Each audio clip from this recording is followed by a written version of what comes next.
Father, thank you for this new day, and we ask for your blessing on our time of study.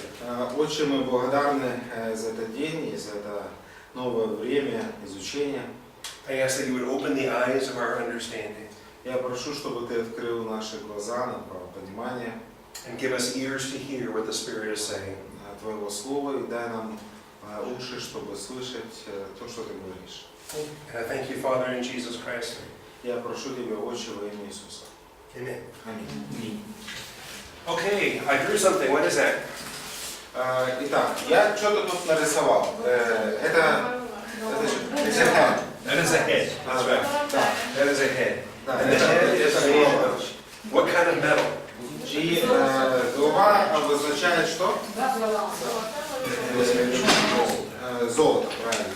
Alright, and then we've got chest and arms. А потом у нас есть груди и руки. And what metal is this made out of?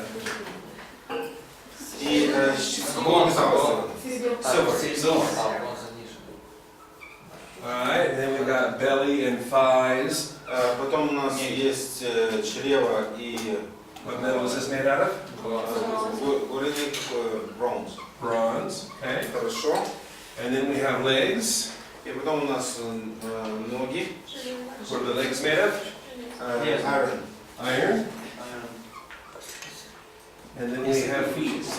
И потом у нас есть, собственно, ступни. What are the feet made out of? С чего созданы? Partially iron, partially clay. Iron plus clay. Yes. Okay. Хорошо. And so we have, how many empires do we have in this statue? Итак, сколько империй представлено в этой статуе? Four. Why do we not have 5? А почему не 5? Ну, пятая потом в конце. Because the fifth in the end.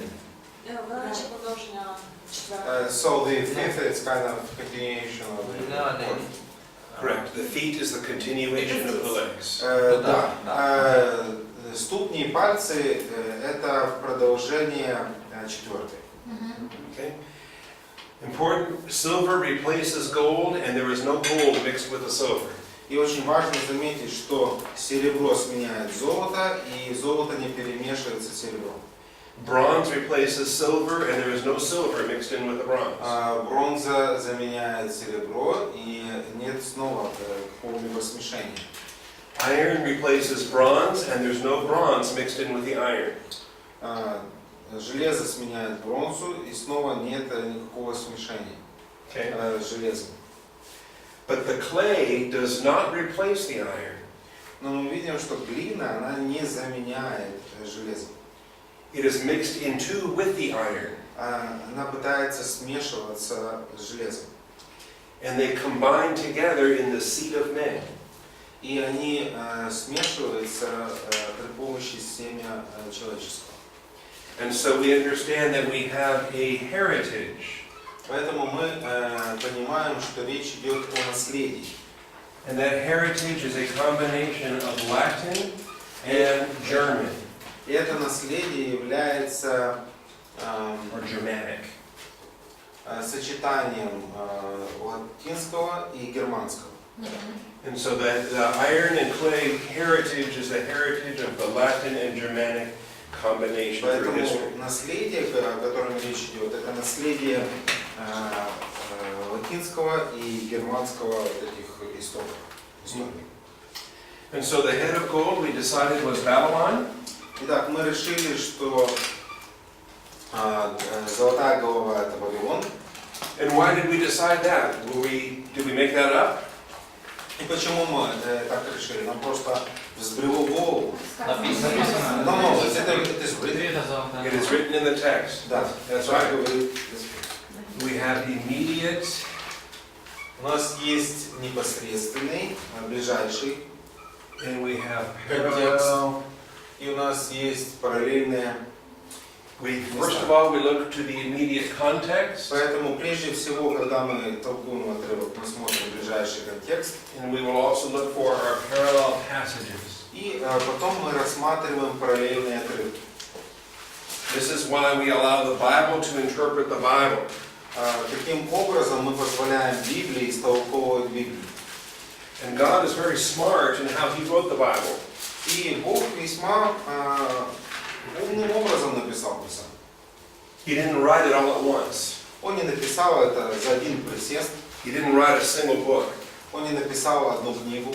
He wrote 66 books, Он написал 66, including a Hebrew canon followed by a Greek canon. включая еврейский канон и потом греческий канон. And in writing all of these books, He gives us the pattern for how we interpret the Bible. И в написании этих книг Он оставил нам образец, как нам следует истолковывать Писание. The hermeneutic that we use is given to us by the Bible itself. Поэтому герменевтику, которую мы используем, она дана нам непосредственно самой Библии. Because Jesus interpreted the Old Testament when He was giving His messages in the Gospels. Поскольку мы видим, Иисус, Он истолковал Ветхий Завет в своих проповедях, когда Он проповедовал Евангелие. And the New Testament interprets the Old Testament as the New Testament is being written. И по мере написания Нового Завета мы видим Новый Завет истолковывает Ветхий Завет. And it is in those passages that we learn our hermeneutic, how we interpret the Bible. In that way. И вот рассматривая такие отрывки, мы с вами выводим герменевтику, которая записана в Писании. And that's how we learn about immediate context and parallel passages. И это то, как мы рассматриваем ближайшие контексты, параллельные отрывки.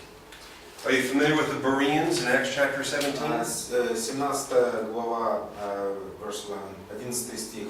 Знакомы с ферийцем? Да, они четко исследовали Писание так или They're much smarter than those who are Thessalonica. That's right. They were noble-minded. Да.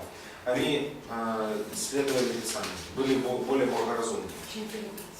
Because they searched the scriptures to see if these things are so. Потому что они исследовали Писание, проверяя, точно ли это так. In other words, immediate context and parallel passages. Другими словами, сверялись с ближайшим контекстом и параллельными отрывками. I love when Jesus was being tempted in the Gospels. Также мне интересна вот эта история, когда Иисус был искушаем в Евангелии. And 3 times he was tempted by the devil in the wilderness. И трижды он был искушаем от дьявола в пустыне. And every time he said, Всякий раз он говорил «геграптай». What is gegraptai? Что означает? Объяснил. Хороший переводчик. It is written. Написано. It is written. It's a perfect passive participle. It is Поэтому written. причастие перфекта совершенно. And when Jesus says it is written, that means it's authority from God Himself. Поэтому, когда Иисус Христос говорил «написано», тем самым он означал, что это власть, данная от самого Бога. That's why we look at immediate context and parallel passages, because it is written. Матфея 4. Вот почему мы смотрим параллельные отрывки и непосредственно контекст. My favorite perfect passive participles in the whole Bible. Мое любимое причастие совершенного перфекта в Библии. It is written. Геграптай. Tetelestai. Теtelestai. It is finished. Совершилось. Right? And I have one more. Еще один любимый. I'll think of it by tomorrow. Да, надо подумать следующем. It's my new one. I just learned it. Да, это мой новый, я недавно узнал. I think it's in Galatians, but I'll have to find it for you tomorrow. What's the English? I don't remember. Okay, none of this is important for Daniel, but just understand, we respect the Word of God. Ну, это не то, что непосредственно связано с Даниилом, но я о чем говорю, что мы уважаем Слово Божье. We are not God's editors.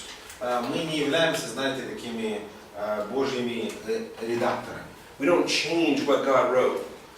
Мы не видоизменяем то, что Бог написал. We are careful to rightly divide the word of truth. Поэтому мы скрупулезно разделяем слово истины. And so that's what we're doing this week with Daniel and next week with Revelation. Это то, что мы делаем сейчас в Даниила и на следующей неделе в Откровении. Okay, so the head of gold is Babylon. Золотая голова Вавилон. Who is the chest of silver? Следующая империя какая? Medo-Persia. Good. Хорошо. Excellent. Okay, and who is the belly and thighs of bronze? Greece. Greece in Russian sounds kind of like Greece in English. Да. And the legs of iron?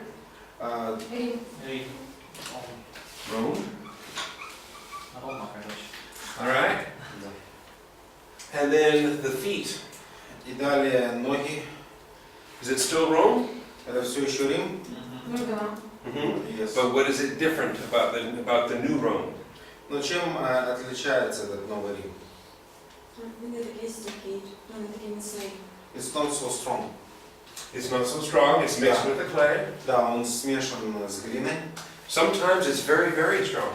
Иногда он очень сильный, But sometimes it's very, very brilliant. но иногда очень крут. And that's, if you think about it, that's very much true for the West today. И если так подумать о сегодняшнем Западе, то это вот его такая характеристика. Sometimes it's very, very strong, Иногда очень сильный, and then other times it just falls to pieces. а в другие времена просто на части распадается. And so I like to call this eschatological Rome or prophetic Rome, Поэтому я вот это называю эсхатологическим или пророческим Римом. end times Rome. Значит, Римом во времена. Very commonly in many books it's referred to as the revived Roman Empire. Значит, частенько в книгах его также называют иногда как бы возрожденной Римской империей. Maybe you've read that or heard that in other classes. Поэтому, возможно, вы слышали это, проходя другие предметы. I don't often use the term myself, but you should know it for what it is. Ну, я часто этот термин сам не использую, но вы должны знать, что он собой представляет. Because sometimes when the revived Roman Empire is taught, it's taught as if this Rome stopped and this Rome is something new. Почему? Потому что вот это слово возрожденное, оно как бы подразумевает, что этот Рим прекратился, а этот начался. And instead I want us to start thinking in terms of Но я бы хотел, чтобы мы размышляли в этих вот рамках. this Rome never stopped, it just blended with clay and continues to this day. Что этот Рим, он так и не прекратился, но он смешался с глиной и продолжает в такой форме существовать сегодня. So we can be thinking in terms of the continuation of Rome's heritage. Поэтому нам лучше следует рассматривать Рим в рамках вот этого продолжения римского наследия. Okay, any questions on that? Есть ли вопросы по этому поводу? Вопрос по поводу Рима. Ну, он разве сегодня вообще что-то значит? About the, Ну, как бы на мировом уровне. Рима какого? Империи, города, страны? Ну, мы о чем сейчас говорим здесь? О империи? Ну, сейчас же нет империи. So, how about this Rome? There's no No, such an empire as a Rome. Сейчас нет Римской империи, есть So город. there's no Roman Empire, there's a city. Right. But there is the heritage, there is Да, the culture. но есть вот это наследие, унаследованное. Типа латинская, Римская немецкая. культура. Типа речь здесь сейчас идет о культуре, да? So we're mainly talking about the culture. Yes, the Да. heritage and the culture that is descended, the No. children, the offspring of Latin and Germanic. Ну, наследие культуры, которую унаследовали потомки Римской империи. And also like many laws are built on the Roman laws. Я говорю, также многие законы, они Да, система управления. она все по римским системам. Я просто не знаю, вот я как раз спрашиваю. То есть сейчас в мире, да? В мире сейчас много по римской системе. So there's a lot of the Roman pieces. Yes, there are many Roman Да, pieces. да, много таких вещей. I would say Но я бы сказал, England, and Англия, France, Франция, Spain, Italy, Испания, Италия, the United States, Соединенные Australia. Штаты, Австралия, maybe 10. может быть 10 наберется. Maybe. Okay. I'm not going to write a book. And... Ну, я не буду писать книжку, знаете, вот эти 10, значит. Okay, you have questions? Да. Можем ли считать, что Пятая империя — это Царство Божие? Can we, looking at this image, say that the fifth empire is the kingdom of God? Yes. Да. The fifth empire is the stone that's made without hands. Пятая империя — это камень, который высечен без участия рук человеческих. The millennial kingdom of the Lord Jesus Christ. Это тысячелетнее царство нашего Господа Иисуса Христа. Просто интересно, что эти царские империи, они как бы из одной переходят, но Царство Божие это оно не впоследствии, то есть оно не то, что там перешло от Рима в Царство Божие, оно отдельно как-то. So, как это the секвенция? kingdom of God, it's not going to be continuation from iron or clay, but it's going to be some change. Yeah, so how is it going to happen? Yeah, I don't connect the kingdom of God with this statue in any way. Ну, я вообще это Царство Божие никак не связываю с этим стуканом. And actually, this statue is all about the throne of David. И в действительности вот эта статуя вся, она о троне Давидовом. Because the throne of David was vacated when Jerusalem was destroyed. Почему? Потому что Иуда лишилась трона Давидова, когда Иудея была захвачена. And the throne of David was not reseated ever anywhere in this era. И трон Давидов, он не был никогда более восстановлен ни в одном из этих периодов. Even today, Benjamin Netanyahu is the prime minister of Israel. Премьер-министр Бенджамин Netanyahu, and he's a great prime minister. I like Netanyahu. Он великолепный премьер-министр, он мне нравится, но I like him a lot, and I wish he was my president. да, но во многом мне нравится, хотел бы, чтобы у меня такой But президент. he is not the son of David, and he is not seated on the Он не throne. сын Давидов, и он не сидит на троне. That will not happen until the millennium. Поэтому этого не произойдет, пока не наступит тысячелетие. Можем мы сказать, что Can we say that за времена язычников, которые описывают Даниила, что вот эти все 4 империи идут до того, как придет Христос? So all these empires, this is the time of Gentiles. Yes. Still the coming of Christ. I think so, yes. Да, я думаю так. And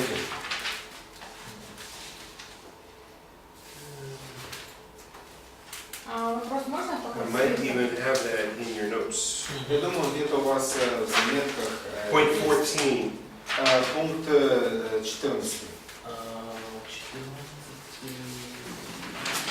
The interpretation of this statue is called the times of the Gentiles in Luke 21:24. Мы видим Луки 21-24 из толкования времен язычников. Где? 14 это... 14, страница 5. Окей, я вижу. Okay, and it is indeed the time in which Gentiles have dominion over Jerusalem. И в это время язычники, они будут иметь власть над Иерусалимом. And Gentiles will continue to have domination or influence until Jesus Christ is seated on his throne. И эти язычники, они будут продолжать упражняться в своей власти вплоть до прихода Иисуса Христа. There's a very important note there after point 14. Поэтому после пункта 14 Do you have that also in the Russian translation? Да, времена язычников вот этого, да? Нельзя путать. No, this is the chapter. Заметка. Есть у нас. So that in Luke 21, where it says the times of the Gentiles, В Луки 21 главе, где написано во времена язычников, that the times of the Gentiles in Luke 21 is not the same as the dispensation of the Gentiles. Поэтому времена язычников это не одно и то же, что мы имеем в виду под диспенсацией язычников. And yet, I want you to know that. You know your dispensation. Поэтому вы знаете эти диспенсации. Ну да. Not all, but Можно вопрос по 14 уже этому? also the question about the point 14. Вот здесь сказано, ну вот после то, что мы сейчас прочитали, Луки 21-24, следующий абзац, заметка. It's stated here, like Luke 21-24, there's a note. Последнее. И диспенсация Божьего Царства, и в душках. Век завоевания, век правления. То есть речь о тысячелетнем царстве идет. So there's a dispensation of the God's kingdom, and then in parentheses there's a epoch or time of conquering, and then the period of kingship or rulership. It's in the note, right after the point, Right. the last sentence. И что, в чем То есть вопрос в том, что это за век завоевания. So what is this period of conquering? Oh, yeah. That's in the, at Armageddon, Это в Армагеддоне. when Jesus Christ rules, first he conquers and then he rules. Когда Христос придет править, вначале Он завоюет, а потом будет править. То есть получается, времена язычников это диспенсация евреев, диспенсация церкви и диспенсация Божьего Царства. So the time of Gentiles, it's a dispensation of Jews, church, and God's kingdom. Is it so? Jews, Ну, а Божьего Царства разве church. Божье? Просто вот А где, написано да? спрашивают. Probably Jews and church. Yes. Jews, да. Да. Евреи, церковь, другие царства. And then Jews again И потом снова in the tribulation. в скорби. Yeah. Можно еще уточнить просто, что Okay. такое время язычников? So can you once again clarify what is the time of the Gentiles? Okay. Luke. Хорошо. Okay. Luke 21. Луки 21-24. We can read that. Мы можем прочитать этот отрывок. Евангелие от Луки. Есть такая книга. И падут от острия меча, и отведутся в плен во все народы. Иерусалим будет попираем язычниками, доколе не окончатся времена язычников. Okay. Israel has the great tribulation coming up, Поэтому Израиль ожидает великая скорбь. and it's the final stage of their judgment. И великая скорбь это финальная стадия суда. And it will end as the times of the Gentiles comes to an end. Поэтому она закончится, когда вот эти времена язычников подойдут к концу. And the times of the Gentiles И времена язычников equals они включают в себя God's permission for Gentiles to dominate the Jewish people. позволение Божье языческим народам доминировать над Израилем. The time when David's throne is vacated Со времени, когда был сдвинут трон Давидов, until David's throne is receding. до момента, пока трон Давидов будет воздвигнут. That's what Luke 21:24 means when it says the times of the Gentiles. Вот что имеется в виду в Луки 21-24. I think Я думаю, this title этот титул, имя, serves very well as a title for this whole statute. она хорошо описывает, по сути, может служить названием вот всей этой статуи, времена язычников. Because Jesus is speaking about Почему? Потому что Иисус говорит, when these times are over. что когда эти времена закончатся, Jesus doesn't really talk about when those times began. Иисус в данном случае не говорит, когда они начались непосредственно. But my conclusion is that those times began when Nebuchadnezzar vacated the Davidic throne. Но мой вывод из всей этой дискуссии в том, что эти времена начались, когда Навуходоносор лишил трона царя. Okay? Может быть, лучше нарисовать временную линию, чтобы для кого-то было более Maybe ясно, much will понятно. be easier to draw the timeline or something to be more clear, listenable.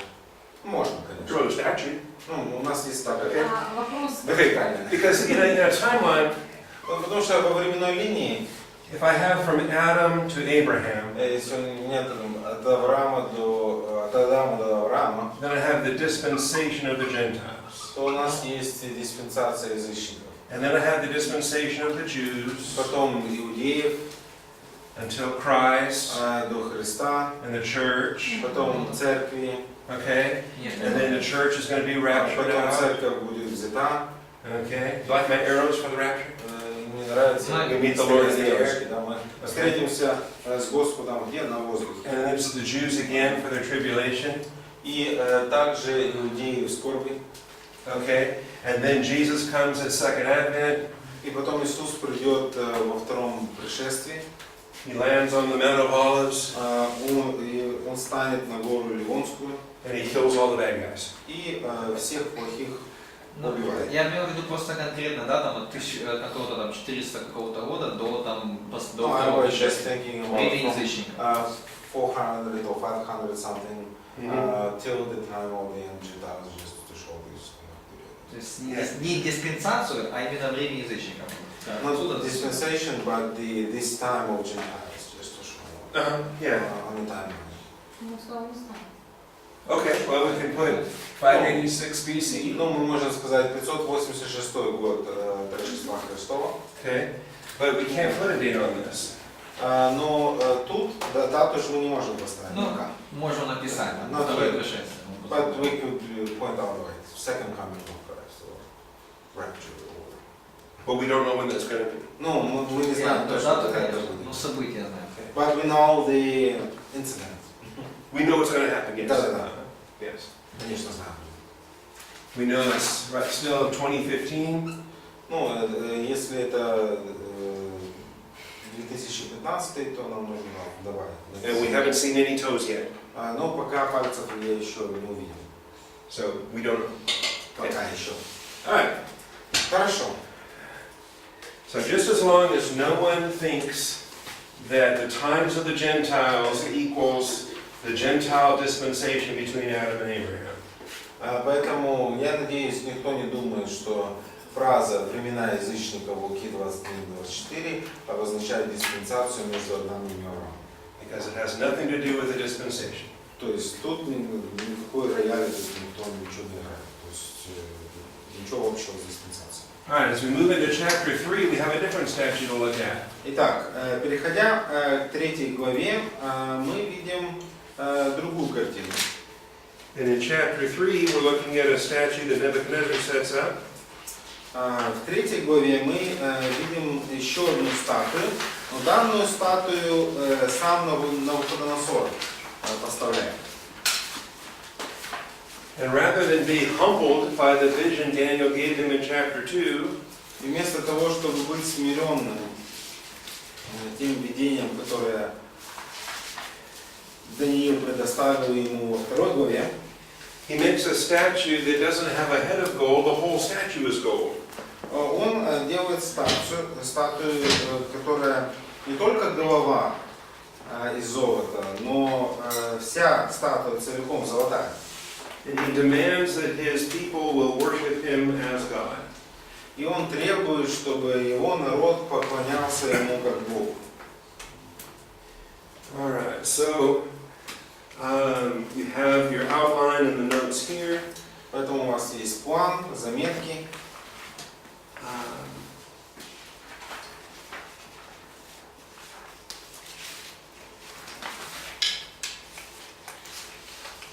Okay, we may save some time with this chapter.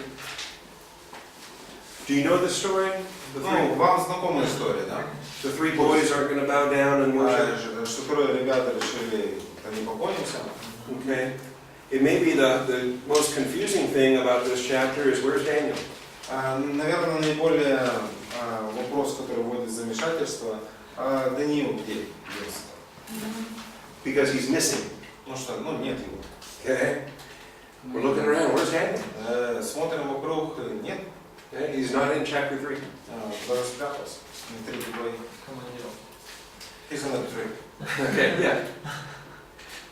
So nobody knows. Ну, никто не знает. There's a lot of guesses. Ну, догадок много. I have an opinion. Ну, у меня есть мнение по этому поводу. because I have lots of opinions. Потому что у меня много всяких мнений. But my opinions are not the Bible. Но мое мнение это не Библия. And you don't have to believe my opinions. Поэтому не нужно верить моему мнению. You can make your own opinions. Вы можете выдумать свое собственное мнение. And your opinions are just as good as my opinions. И ваше мнение будет такое же хорошее, как и мое. So in point 8 in your outline, Поэтому пункт 8 в вашем плане, I think it's certain that he did not bow to the idol. ну, становится очевидным, что он не поклоняется идолу. I believe he wasn't even present. Но я полагаю, что он не присутствовал там в этот период времени. There are later chapters when Daniel is familiar with other locations beyond Babylon. Есть другие главы, которые показывают, что Давид был знаком и находился в других географических местах, кроме Вавилона. Susa, for example, Например, Сузы and other locations that he's familiar with. и другие места, с которыми он был знаком. We'll see that in chapter 8, where he was in the citadel of Susa in the province of Elam. Он в 8 главе находится в Сузах провинции Элам. You know, if you've never been somewhere before, how do you know where you are when you're dreaming? Поэтому, если там увидел видение, значит, если вы не были там раньше, то как вы знаете, что значит, вы видите видение и вы там находитесь? See, if I have a dream and I'm walking along the river and there's a great big lady statue holding up a sword, I'm going to know, I'm in Kiev. Ну, если я там вижу сон, и там я прогуливаюсь во сне там, возле речки, там большая статуя, женщина с мечом. Я в Киеве. Actually, in the Soviet Union there's quite a few. Oh, really? Oh. Я говорю, в Советском Союзе есть достаточно таких железных. But I wouldn't know that because I haven't been there. Я бы не знал, так как если бы там не был. But in Daniel's vision, he knows about the citadel of Susa, the province of Elam, and the Ulai Canal. Но мы видим, что когда Даниил видел видение, он знал, что в этом видении он находится в Сузах, в провинции Ламской, возле этого канала. And to me, that's a clue. It's a hint. И для меня, по крайней мере, это некий намек. I believe in Daniel's government responsibilities, he did a lot of traveling. Я думаю, имея ответственность в правительстве, Даниил путешествовал много. And travel in the ancient world was very slow.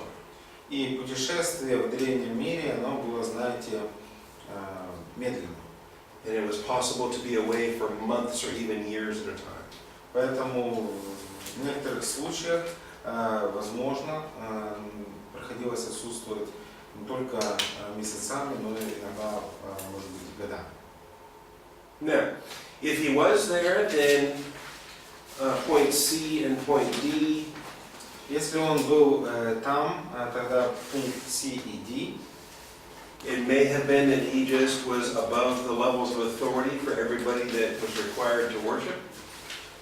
То в таком случае, может, он имел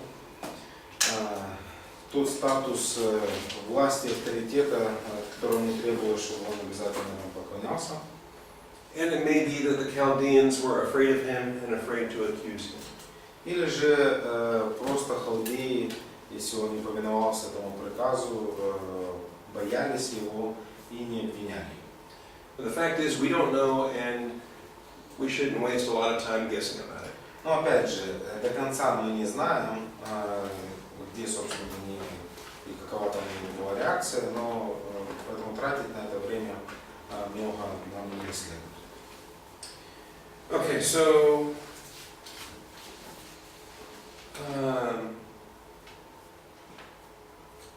let's read verses 4, 5. Давайте прочитаем стихи 4, 5. Let's just read 1 through 7. 1 through 7. С 1 по 7. We got 7 students, 7 verses. 7 студентов, 7 стихов. І цар на Навуходоносор зробив у золотому болванку. Заввишки йому 60 ліктів, завширшки йому 6 ліктів. Він поставив його в долині Бура, а Вавилонській окрузі. И послал царь Навуходоносор собрать сатрапов, наместников, воевод, верховных судей, казнохранителей, законоведцев, блюстителей суда и всех областных правителей, чтобы они пришли на торжественное открытие истукана, который поставил царь Навуходоносор.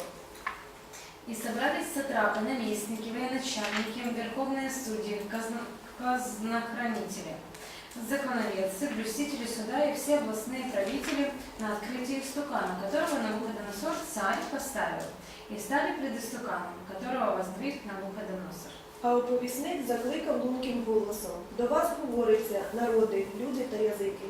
В то время, когда услышите звук трубы, свирели, цитри, сырницы, гусли и симфонии и всяких музыкальных орудий, пойдите и поклонитесь золотому истукану, которого поставил царь Навуходоносор. А кто не пойдет и не поклонится, то час брошен будет в печь, раскаленную огнем. И едва лишь услышал звуки рога, флейты, цитри, лиры, арфы и других музыкальных инструментов, все народы, племена и люди всякого языка пали ниц и поклонились золотой статуе, поставленной царем Навуходоносором. Okay, thank you. Спасибо. Quite a music program, don't you think? Значит, Music program, trumpets and да, то есть есть музыкальная программа. yeah. I find it interesting how people confuse music ministries. Я нахожу интересным, как люди зачастую путают служение музыкальное. And they get impressed with a whole lot of instruments and a whole lot of music.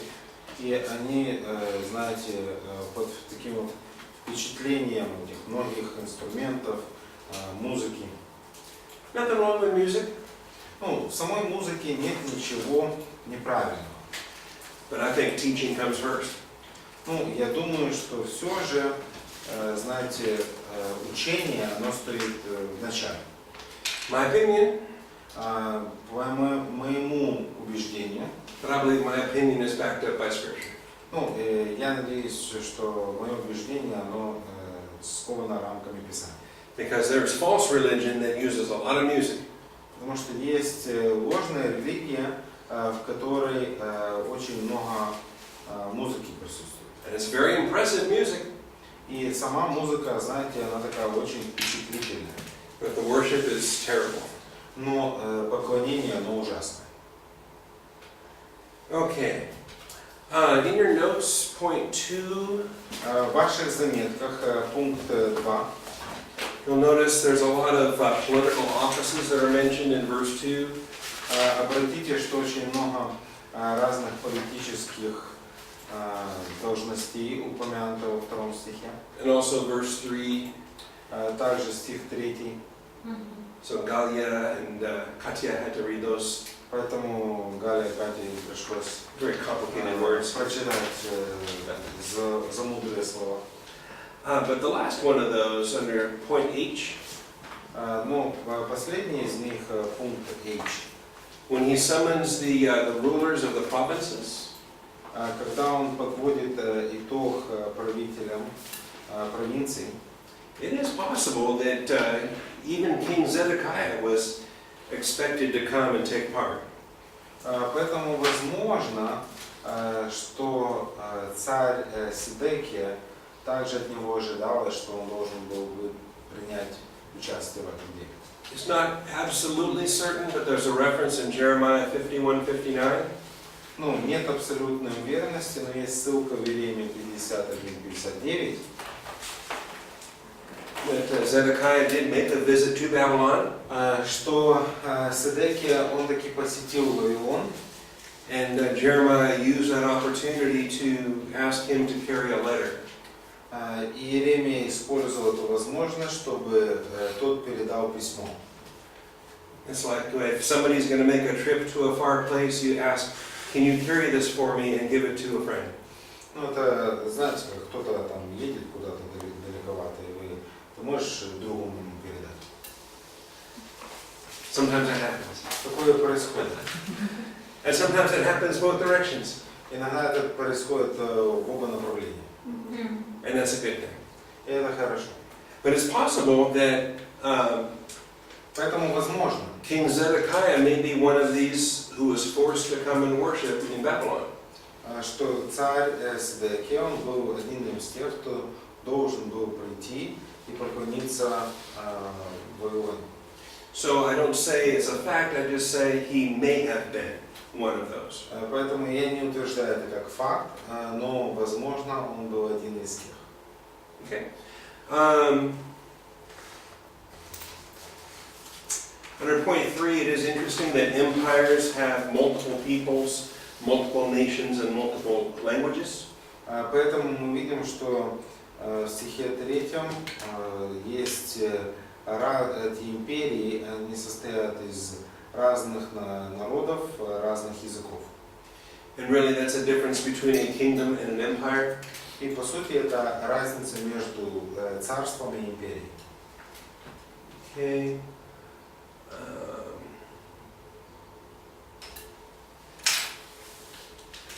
All right, and then the rest of this, I think you know how the story turns out. Ну и дальше вы по сути в курсе во что-то вылилось.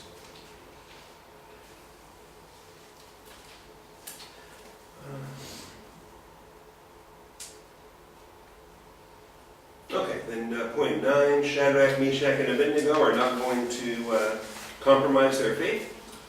Пункт 9 мы видим Сидrak, Месах и Абедnego, они не идут на компромисс с верой. And I like their answer in verses 16 through 18. И мне нравится их ответ в стихах 16 по 18. And they're asked to give an answer. Их попросили дать ответ. In verse 14, Nebuchadnezzar says, "Is this true?" И в стихе 14 Навуходоносор говорит, так ли? And they answer in verse 16, "We don't have to give you an answer." И в стихе 16 они отвечали и сказали, нет нужды нам отвечать.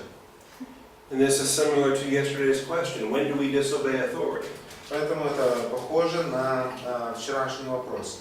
Когда наступает момент, когда нам не следует повиноваться власти? Because God says to obey, to render unto Caesar what is Caesar's. Потому что Бог говорит, нам нужно повиноваться и Кесареву отдавать Кесареву. But God also says to render unto God the things that are God's. Но также Бог говорит отдавать Богу Божьему. Okay? And maybe that's the answer to the puzzle. Поэтому, возможно, это и ключ к разгадке. Because Почему? God Потому что Бог is the one who says, это тот, кто говорит obey Caesar. Повиноваться Кесарю, To obey the political authority that's over you. Повиноваться политической власти, которая над тобой. And so, if you obey God when you disobey Caesar, Поэтому, если ты повинуешься Богу, не повинуясь Кесарю, you're still obeying God. ты все еще повинуешься Богу. Because God's the one that told you to obey Caesar. Потому что Бог это тот, который сказал тебе повиноваться Кесарю. When you obey Caesar, you're also obeying God, who told you to obey Caesar. Но когда ты повинуешься Кесарю, ты также повинуешься Богу, который сказал повиноваться Кесарю. So if Caesar is wicked and starts to order you to do things against God, Поэтому, когда Кесарь, он нечестивый, и он повелевает людям делать что-то вопреки Богу, then you might find yourself facing your own fiery furnace. то, возможно, вам предстоит предстать огненной печи, уготованной для вас. And this is important in verse 17, because it says God is able to rescue us. И это очень важно, как они говорят в стихе 17. Бог силен спасти нас. These are great principles. We can apply this immediately. И это очень хорошие принципы, потому что мы можем применять их тут же. I say two things in verse 17. В стихе 17 мы видим две вещи. God is able to rescue us. Господь, Он способен спасти нас. And they believed, secondly, God will rescue us. И второе, they believe. They did. И они верили, что Он спасет нас. In verse 17 it says, He will deliver us out of your hand, O king. И они в стихе 17 говорят, и от руки твоей царь избавит. They're saying, we know He will. И мы видим, они говорят, мы знаем, что Он так поступит. We believe that He will. И мы верим, что Он так поступит. And then the very next verse they say, but even if He does not. Но следующий стих говорит, если же не будет того, I love that. That's a beautiful statement. ну, мне нравится, это очень такое прекрасное утверждение. I know that He will. I believe that He will. Я знаю, что Он будет, я верю, что Он спасет. But even if He does not. Но даже если этого не будет. Because maybe we're wrong. Почему? Потому что, может быть, мы не правы. We don't know the end from the beginning. Мы не знаем конец сначала. We don't know the purpose He will accomplish. Мы не знаем, какие цели Он пытается совершить. We believe He will rescue us. Мы верим, что Он может спасти нас. But maybe we're wrong. Но, может, мы ошибаемся. Maybe this is the day that we die. Может быть, это день, когда мы умрем. And we're okay with that. И мы этим довольны. Because if this is the day we die, we're going to glorify our God. Почему? Потому что даже если это день, когда мы умрем, тем самым мы все равно прославим Бога. And that statement in verse 18, even if He does not, is a very important statement to pay attention to. И здесь мы видим вот это очень важное утверждение. Если же не будет того, то да будет тебе известно, царь. And this is similar to what Jesus said in the Garden of Gethsemane. Это похоже на то, что Иисус сказал в саду Гефсимании. He said, what did He say in the Garden of Gethsemane? What did He say? Do you know? Что Он сказал в саду? Да мне от меня чаша сия, но не моя воля твоя да будет. If it's possible to pass this cup, but not my will be, but Yep, that's it. Exactly right. точно. They say we believe He's going to rescue us. That's our will, but even if He does not, His will be done. Поэтому мы верим, что нас спасет, но это не наша воля, если не Его воля, мы тоже с этим согласны. Now, Nebuchadnezzar is very angry about their disobedience. Мы видим, что Навуходоносор очень сильно прогневался на их непослушание, He throws them into the furnace. поэтому бросает их в печь, He heats it up 7 times more than usual. поэтому он нагревает ее в 7 раз больше, чем обычно. And we know how the story turns out. И мы знаем, какой итог всей этой истории. They're not killed, they're not hurt. Они не погибают, нет никакого вреда. Even their clothes aren't even smoky. Даже одежда на них не пахнет гарью. And he looks from the high window and he sees the 4th man in the fire. И он смотрит в окно печи и видит 4-го ходящего. Who's that 4th man in the fire? И кто же это? That's where they Который are. Даниил, вот где Даниил. We finally found him. Наконец-то мы нашли Даниила. It's a Christ. That's Jesus Christ, that's right. Да, это Иисус Христос. Okay. And then, in the consequence of this, В результате всего этого, let's look at Nebuchadnezzar's testimony. давайте выслушаем свидетельство Навуходоносора. It's verses 24 through 30 in the chapter. С 24 по 30 в этой главе. It's point 11 in your outline. Здесь мы видим пункт 11 в вашем плане. And I've given you some points of study about the title El Elyon. И также я вам даю возможность изучить вот этот титул El Elyon. El Elyon in the Hebrew is the Most High God. Значит, Элельон на еврейском это Всевышний Бог.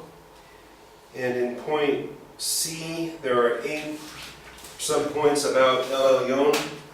И в пункте С у вас есть 8 подпунктов относительно этого имени Элельон. And that's an important study for other times, but I want you to be aware of it today. Поэтому это очень важный термин в изучении последних времен. Я бы хотел, чтобы вы были знакомы с ним сегодня. And I believe this hymn is a testimony of Nebuchadnezzar's salvation. Я думаю, что вот этот гимн, который представлен нам, это свидетельство о спасении Навуходоносора. Because of what he observed and because of what he testifies to. Ну, на основании того, что он видел, и на основании того, о чем он свидетельствует. So it is our break time right now. But Поэтому сейчас это время для перерыва. when you look at point D, Если вы посмотрите пункт D, and you see his testimony and his response to faith in God, и его свидетельство, и его отклик на веру в Бога. and you look at verses 1 through 3 of chapter 4, И вы смотрите на стихи с 1 по 3-4 главы. I believe this is a testimony of his personal faith in Я the думаю, God of это Israel. свидетельство его личной веры в Бога Израиля. Okay, how many verses do you have in chapter 3 in your Bibles? В вашей Библии сколько у вас стихов? Русская 33. In Russian, 33. Okay. In Ukrainian, is it only 30? В украинской только 33 тоже. 33. 33. In my edition it's 100. Okay. Ну, не везде Okay. так, да? Где-то есть меньше намного. Где-то есть 30. No, there's a 30 in some Bible. 30 in some Bibles, yeah. I think that there should be 33, Ну, я думаю, должно быть 33.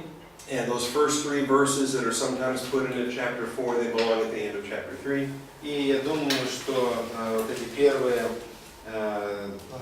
3 стиха 4 главы часто они являются 31, 32, 33, 3 главы. Ну, чисто разбивка. And so in 11e, I write that this is Nebuchadnezzar's psalm of praise that he writes in his enthusiasm as a new believer. И я написал, что это песня Навуходоносора, которую он написал, будучи радостным относительно спасения, которое он получил. Okay? And we'll talk about that more after the break when we get into chapter 4. Поговорим после перерыва, когда начнем рассматривать 4 главу. Okay, so take 10 minutes. Да.